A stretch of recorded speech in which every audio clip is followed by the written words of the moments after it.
acoustique, la gamme multiroom. Alors là, c'est pareil, elle va être assez simple à expliquer. Un petit historique, là, on va recommencer. Le monsieur que vous voyez ici sur la photo en noir et blanc, c'est Jérémy Burgard, qui est le fondateur d'Origine Acoustique, cofondateur, on va dire, d'Origine Acoustique, cofondateur de Speakercraft à l'époque, qui a été une marque avec beaucoup de succès dans notre business. Alors, moins en France, pour être honnête, parce qu'il n'y a jamais eu réellement de distributeur pour la France, mais aux États-Unis, ça avait fait un réel carton. Et pour ceux qui avaient la chance d'aller faire les salons du CEDIA, voire même du CES à l'époque, doivent se souvenir des événements Speakercraft et des stands Speakercraft. C'était un petit peu dingue. Ces deux messieurs ici en noir et blanc, tout droit sortis de Chips, ce sont les deux têtes pensantes, on va dire, de chez Origine Acoustique, parce que ce sont eux, en fait, qui ont fait pas mal de développement. Ken Humphries et Ed Arce. Donc deux ingénieurs qui ont ni plus ni moins inventé l'enceinte qu'on appelle aujourd'hui architecturale, donc en gros l'enceinte encastrée. Ils sont partis du principe que faire des grosses caisses c'était bien, mais si on pouvait utiliser les cloisons des murs, parce qu'encore une fois ils n'ont pas les mêmes murs que nous, comme caisse de résonance pour des enceintes, ce ne serait pas idiot, et donc ils sont partis de ce principe-là pour le développer. Donc il y a, c'était Origine Acoustique, ça a été créé en 2014.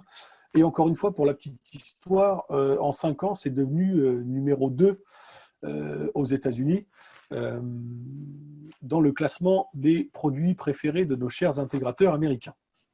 Voilà, donc en gros, il faut savoir que 94 création de Speakercraft, c'était 76 la création de l'enceinte encastrée. Ils ont fait pas mal de fabrication d'OEM pour des marques assez connues. Avant de monter justement donc Speakercraft en 94, qui a été revendu, et avant de remonter 2014, du coup, nos amis de chez Origine Acoustique. Donc, quand ils ont sorti Origine Acoustique, en fait, la première chose qu'ils ont voulu faire, c'était redonner un petit peu de nouveau au business. Le nouveau, c'est la petite baïonnette. C'est ce que je vous montre ici. En fait, cette partie-là, elle est assez intéressante dans la mesure où, en termes d'installation, vous n'avez pas besoin d'outils. Vous faites un quart de tour en fait avec l'intérieur de l'enceinte qui est là, et vous récupérez ce qu'on appelle le bayonet ring. Donc ce bayonet ring, en fait, vous l'installez dans le plafond. Vous avez les petits ergots bleus ici. Une fois que les deux pattes elles sont rentrées dans le plafond et que votre ring il est inséré, vous tirez vers le bas ces petits ergots bleus qui viennent presser directement l'enceinte, la collerette ici de l'enceinte sur le faux plafond. Vous branchez le câble sur votre enceinte, vous réinsérez un quart de tour et c'est bloqué. Un système maintenant de blocage qui arrive en plus pour ceux qui en auraient besoin. Donc voilà, sans que c'est la nouvelle révolution, il n'y a que qui ont ça. Donc pas besoin d'outils, ça vous fait gagner énormément de temps en termes d'installation. Et surtout, quand vous avez besoin de changer, d'interchanger, d'upgrader, c'est tout bête, hein, mais un client, quand ça fait 5 ans qu'il a son système, peut-être qu'il a envie d'autre chose.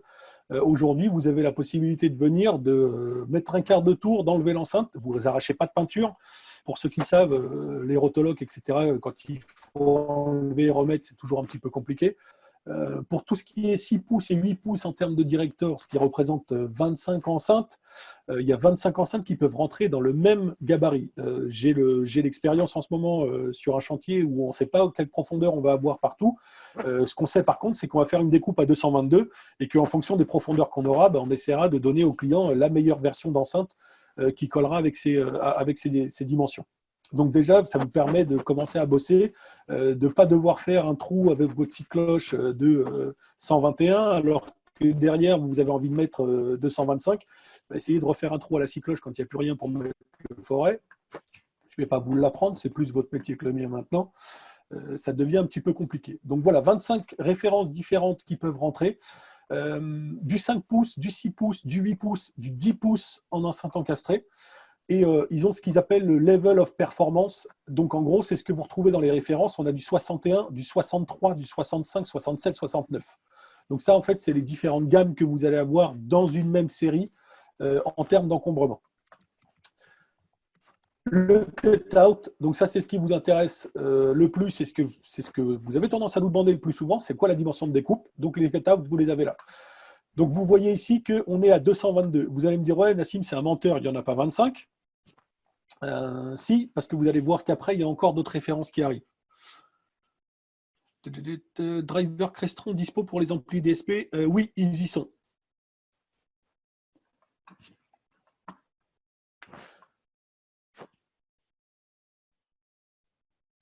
Oui, alors, ça, c'est quelque chose qu'on vous déconseille toujours, mais Olivier a pas tort. C'est vrai que quand on a besoin de cacher une borne Wi-Fi dans un faux plafond ou des choses comme ça, on a tendance à vouloir cacher près d'une enceinte. Et c'est vrai que pour ça, c'est assez pratique parce qu'il y a juste à faire un quart de tour et à enlever. La grille, elle est magnétique, donc elle n'abîme pas les peintures. Mais c'est vrai que quand on a besoin de démonter une enceinte à chaque fois, c'est toujours un petit peu compliqué de ne pas faire d'éclats de peinture et de choses comme ça. Donc le level of performance, on l'a vu. Ici, overall, c'est les dimensions hors tout, les profondeurs et les puissances admissibles. On a fait un petit fichier qui est pas mal fichu, que j'ai peut-être ici d'ailleurs pas loin. Non, je crois que je ne l'ai pas printé. Pardon, il faudrait que je refasse mon bureau. On a un petit fichier que je pourrais vous montrer après, où en fait, on a récupéré toutes les références de chez Origin. Et vous a noté à chaque fois les cutouts, les dimensions hors tout, les profondeurs, les puissances, etc. Ça vous permet de tout avoir sur un seul petit fichier et ça permet de faire des recherches un petit peu plus rapides quand vous avez besoin de faire vos cotations. Donc voilà pour la série Director. Après, ça reste des enceintes encastrées. Ils ont deux, trois, comment on dit, pas terme, du brevet en français. Ils ont quelques brevets sur notamment la dispersion du grave, la dispersion des aigus, ce fameux petit Twitter.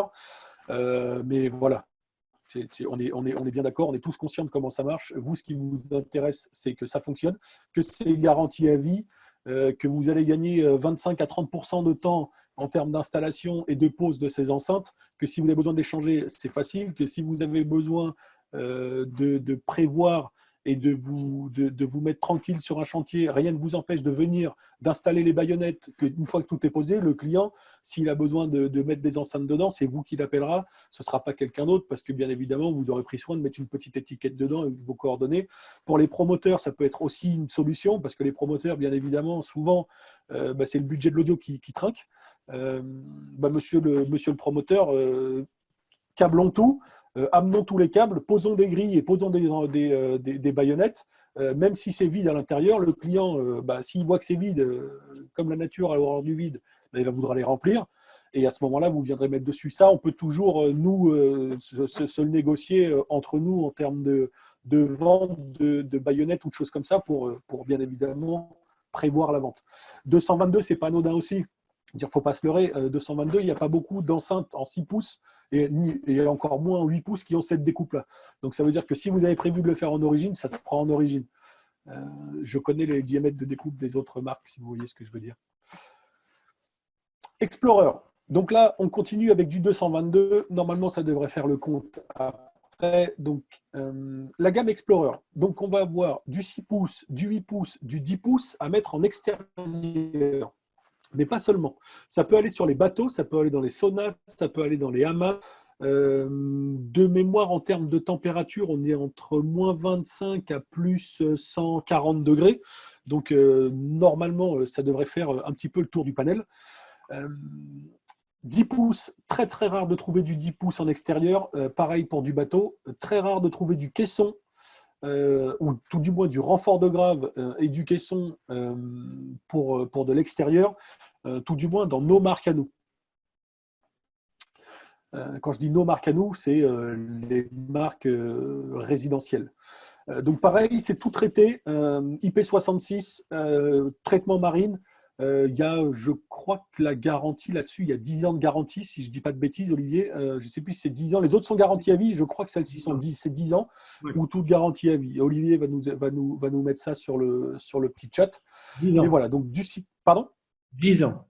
10 ans. Explorer, ouais. Voilà, Explorer, c'est garanti 10 ans. 6 pouces, 8 pouces.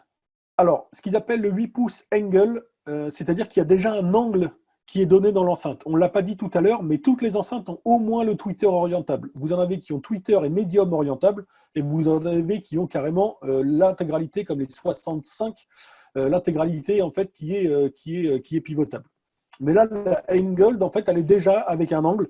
Donc, c'est très souvent, c'est utilisé quand les archis et autres veulent nous mettre absolument les enceintes dans les coins et qu'on n'a pas le choix. Préférez celle-ci. De la single stéréo, pareil, de la 8 pouces, de la 10 pouces et du caisson. Les caissons et les renforts de grave sont toujours en 10 pouces, jamais en 8 pouces. C'est clair pour tout le monde? Des questions sur les extérieurs? Donc, on a dit sauna, hammam, tout ça, ça passe, quelles que soient les températures, quels que soient les niveaux d'humidité. Ce n'est pas submersible, bien évidemment, mais tout le reste, on devrait être tranquille. Toujours pas de questions?